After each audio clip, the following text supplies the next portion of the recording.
All right, I want to get straight into this one. So most of us are going to die around 71 and a half. I know, it's crazy. That is what the average life expectancy worldwide is. And for Australia, it's somewhere around 83. America's the late 70s, but the point is this. Around 35 to 41 and a half, that's your midpoint of your life. You've already lived half of it. For a lot of us, that is really fast approaching. Really fast approaching. 5, 10 years away, it goes like this. For others, you're already past that. And so for me, it got me thinking, what am I here for? And I think I want to talk about 3 things. I want to talk about self-identity, I want to talk about being humble, and I want to talk about tying them in together. Now, with self-identity, I feel it's been really misconstrued. In the literature, we see that self-identity is really closely related to mental health, meaning that the better your self-identity, the better your mental health. But the thing with self-identity is it's an amalgamation of many different variables and many different constructs. Sometimes it includes self-concept and all these other things. But the point is this: a lot of people attribute self-identity to their career. And I think if I could just help you get rid of that, you're going to be a lot happier. Because if you were to put it into an analogy like this, say that you have a very highly skilled employee, but they are employed by a really poor business, terrible infrastructure, really bad culture, highly stressful environment. How is this skilled employee meant to perform in this environment? They can't, but they can't help it. So what I'm saying is you're going to have to wait to be happy to get a different job. No, that doesn't make sense, because that means you're literally putting your happiness, putting your life and how you are as a person, how you're going to treat others, your mental health, your physical health, because mental health is closely related to physical health. You're going to put that all determinant on external variables. I feel like that is not the way. I feel like being a highly skilled individual is very good. In fact, the Bible even says to be diligent with your hands and to not be a sloth. I feel like self-identity should come from how you treat others, how you self-regulate, how good of a person you are, how you love others, how you are as a parent, how you are as a friend. That should be where your self-identity comes from, because careers are fleeting, man. Like, infrastructure changes all the time. With the advent of AI, there's going to be so many different careers in the future anyway. You're going to have to start again and learn something. That's the point I'm making. Now, that doesn't mean just to put your hands back and not do anything. No, I feel like you should be a boss at whatever you do. And I feel like you should own it.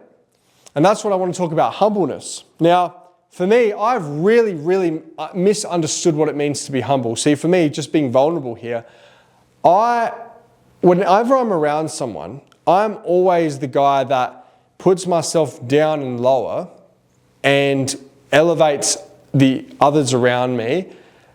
And I don't like talking about my accomplishments, because I don't want to ever be construed as a bragger or anything like that. So I always push things low and let other people, have their moment every time I see them. That's just how I've always been. What I've realized is, and I'm all still for being humble. I do not ever want to be arrogant or a bragger or any sorts. But what I'm saying is that by me pushing myself, reducing myself to almost nothing, it's actually doing all of my friends and my loved ones a disservice. Because as humans, we respect people that do certain things. And if you are always downplaying everything to the point, downplaying a little bit is good, it's healthy, but downplaying to the point you're basically not worth anything, you're a sack.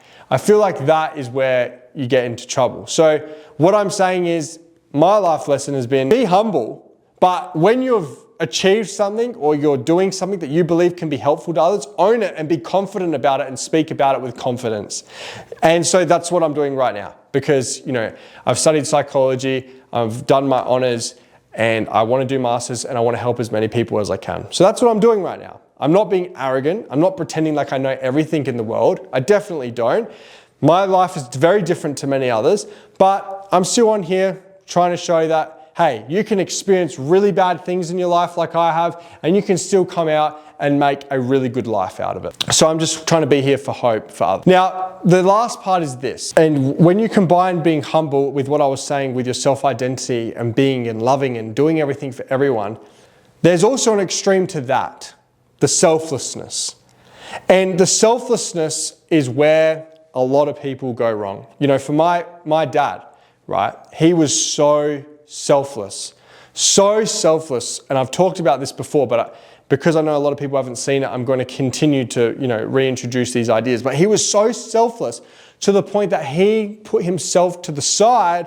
And because he put himself to the side, he didn't develop himself, didn't develop inner resilience, and it led to him eventually taking his life. Obviously, that wasn't the only reason why he did it, but that was one of the many catalysts involved.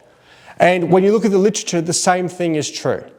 And so what I'm saying is that if you have been helping people and you feel like you've been giving too much, do not be afraid of telling people no. Set expectations with everyone. You're allowed to. This has been the biggest eye-opener for me. I've only just started doing this year. I've always been a helper. As soon as someone asks me to be somewhere, yes. Yes, yes, yes. Doesn't matter what I've got going on, I will literally reduce myself and go there to do it. And I feel like that is bad. Doing it sometimes is healthy. Doing it when you can is healthy. Not to turn yourself into a narcissist and put yourself, oh, me. But when you are already struggling and you need to get out of your struggles, it is okay to take a break. It is okay to tell others no. If you listen to this, and in summary, what I'm saying is be loving to others, be courageous and bold in what you do, but don't be afraid to put yourself first as well. There's nothing wrong with that, because when you put yourself first, you grow. And when you grow, you can help and love others better. And that's what I've come to realize. So I know that was very long and convoluted, but I hope you enjoy that video, and I will be making a lot more of these. So let me know in the comments if you want to hear anything else or see anything else, or for me to talk about anything else. And yeah, thanks for listening.